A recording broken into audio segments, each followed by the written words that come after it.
বাদ দিয়ে আলিপুর সেন্ট্রাল জেলে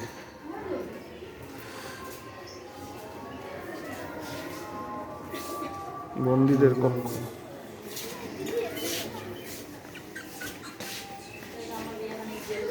এখানে চিত্তরঞ্জন দাস বন্দী ছিলেন। এই কক্ষটা ভারতের অন্যতম স্বাধীনতা সংগ্রামী ভূতপূর্ব মুখ্যমন্ত্রী স্বর্গত ডক্টর বিধানচন্দ্র রায় এই কারাকক্ষে বন্দী ছিলেন। পাওয়া যায় একদম আমরা সেখানে দাঁড়িয়ে আছি।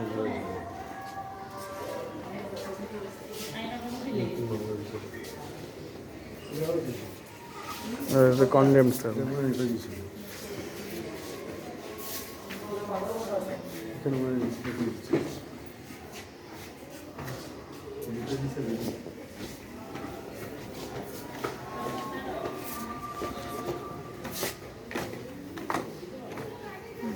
নেতাজি এই সেল এইখানে আমরা এখন যাচ্ছি নেতাজি যে কক্ষটায় বন্দী ছিলেন সেটা দেখার জন্য। Give me blood I will give you freedom, এই ছিল নেতাজির সেই বিখ্যাত উক্তি।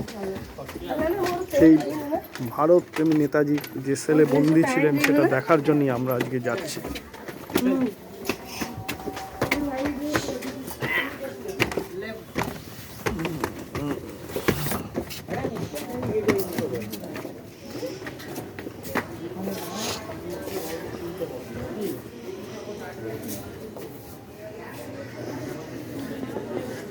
এই সব কক্ষ যেখানে যেখানে স্বাধীনতা সংগ্রামীরা বন্দী থাকতেন, এই যে সেল এটাকে বলা হয় নেতাজি সেল। এখানে নেতাজি বন্দী ছিলেন।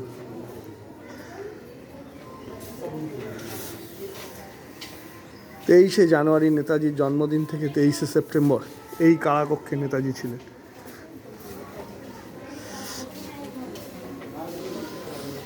দেশবন্ধু চিত্তরঞ্জন দাস এই সেলে বন্দী ছিলেন। কত স্বার্থত্যাগ, যেন ইতিহাস জীবন্ত হয়ে ওঠে এইখান থেকে।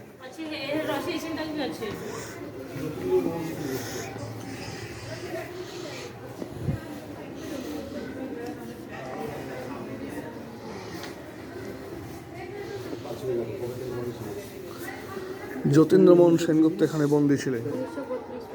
32 হইতে 30-এ ছিল, আবার 32-এ ঢুকে যায়, আবার 33-এ বেরিয়ে ফাঁসি দিয়ে।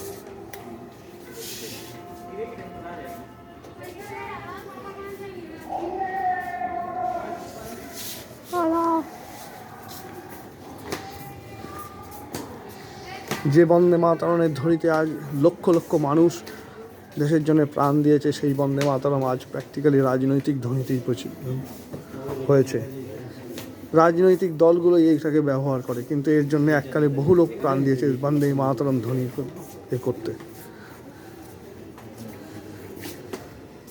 বঙ্কিমচন্দ্রের লেখা আনন্দমঠ উপন্যাসে সেই বিখ্যাত সঙ্গীত নিয়ে আজ বিতর্ক হয়।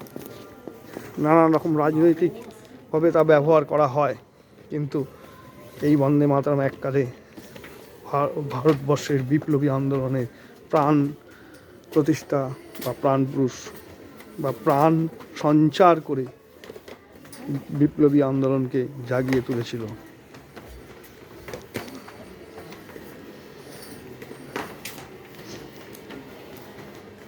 ভাবা যায় যে রাস্তাটা দিয়ে আমরা যাচ্ছি, এককালে এখানে নেতাজি, চিত্তরঞ্জন দাস, যতীন্দ্রমোহন সেনগুপ্তর মতন